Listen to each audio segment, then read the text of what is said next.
NewGenGamers.com.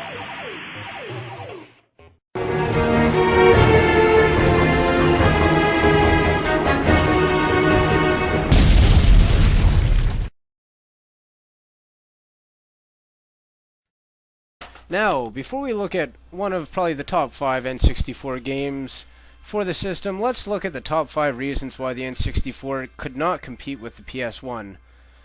Expensive cartridges was one of the main things. $50 to $60 games compared to $40 to $50 discs was unacceptable at the time. And Nintendo had various reasons for that, mainly piracy. But that didn't work out. Storage woes. The carts didn't hold very much space as opposed to a 800 megabyte disc. It just couldn't compete in that regard. No support by third parties. They lost all their big companies that were always behind them, such as Konami, Capcom, Namco, and that killed them. Yeah, the lack of third parties was really kind of the death knell of the system. With just Nintendo and Rare supporting it, it really kind of fizzled out on them. You want to click this? Oh, go ahead. Another huge thing was it was very hard to program for developers.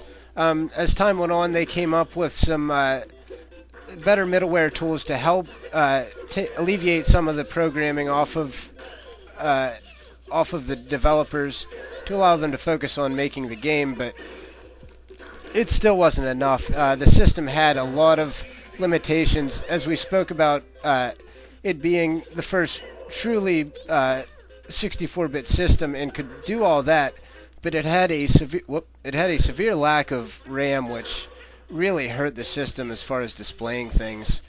Another thing that really hurt them was the cosmetic aspect of what Sony brought to video gaming, which was FMVs and CD quality audio.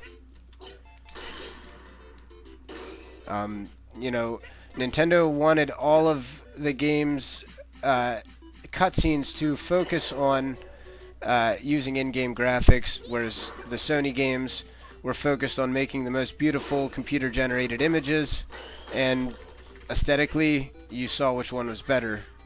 Yeah, even if the gameplay didn't look as well or as good, you still had those full motion video scenes that made it up. You had those wow moments from that, and so there's some reasons why this system failed, but here's one of the reasons why it was a gem.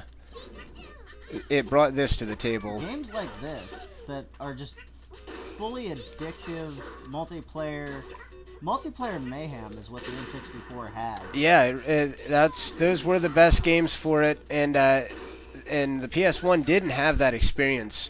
They didn't have those really standout multiplayer games the way the N64 did with the 4-player support.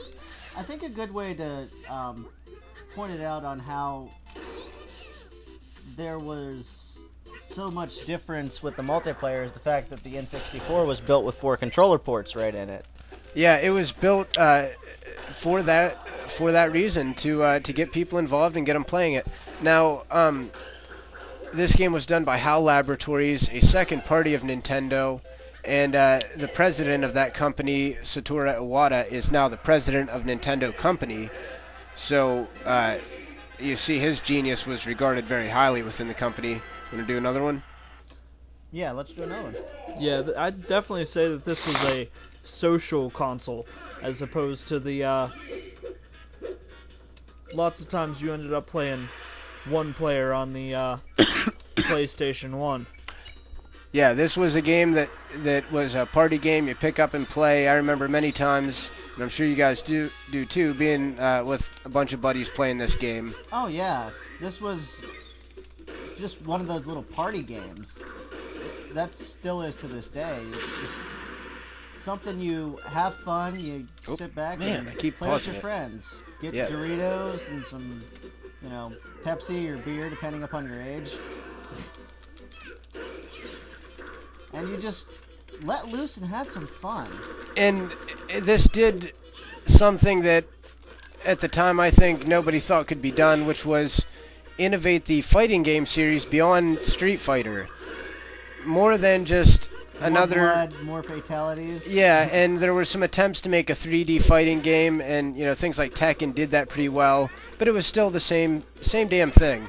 And in this game, rather than kill your opponent, you knock them off the stage by basically weakening them. The strategy of knocking them off the stage and utilizing the different things that are in the game to knock them off the stage, like the different items and such. And that's where it really makes it different, because rather than a just cut and dry, you have this much life and then you're done, anything could happen at any moment. You could be, at 200% with no lives and basically ready to lose and pull it Still back. Win the game. Yeah, it's really amazing and really, really fun, and that unpredictability is what really made the series stand out, and especially in the GameCube follow-up, Super Smash Bros. Melee. Yeah, the series also had this weird thing where the cute guys were some of the most dangerous ones because you didn't expect them to be dangerous. Like, Jigglypuff put you to sleep, and lots of times people could beat you with the Jigglypuff sleep technique. Yeah, it's devastating. The Peach is just sick. Yeah, Peach is one of the most dangerous characters on the game, just with as many weapons as she has. And what's also really good about it is that every character is good. You could play as any character and win the game. There's no real weak characters. You just have to find their strategy. And another innovation with this game, well, not really innovation, but kind of taking it back to a simpler level, is rather than complex button combinations that you had to memorize for every character. It's all 2 buttons and an analog stick. Every character performs combination attacks the same way, but they each do different ones. So once you know what buttons you need to press, it's pretty easy to learn all the moves for all the characters. Yeah, lots of the different moves that you can do are just variations of the basic button combos. Like, say, if you press up and the attack button, you're gonna do something different than if you pressed forward in the attack button. And then, of course, there is the smashes, which is partly where the series gets the name. If you hit the analog stick very quickly and very hard and then attack, you will blink and smash your opponent and get powerful hits. So this is Super Smash Bros., one of the gems of the N64. So check out Console Wars of the Past on NewGenGamers.com and watch the rest of these videos and play this game.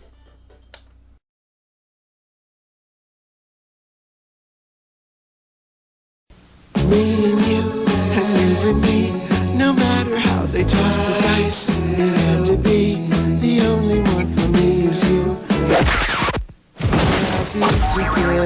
Something's gone wrong in the happy-go-lucky world of Nintendo. Introducing Super Smash Bros., where all your favorite characters go toe-to-toe in one 4-player star-studded slam fest, only on Nintendo 64. So NewGenGamers.com